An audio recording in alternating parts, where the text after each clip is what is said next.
انا اسمي محمد احمد فؤاد، فرقه ثانيه كليه زراعه جامعه المنوفيه.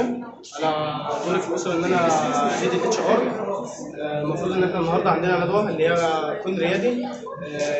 هو في بتساعد اكتر الناس المتخرجين ان هم يبداوا مشاريعهم، حتى يبداوا مشاريع بتاعتهم اللي هي مشاريع منتهيات الصغر ومشاريع اقتصاديه جدا اللي هي غير مكلفه وفي نفس الوقت منتجه وبتدخل دخل الفرد يعني كويس جدا.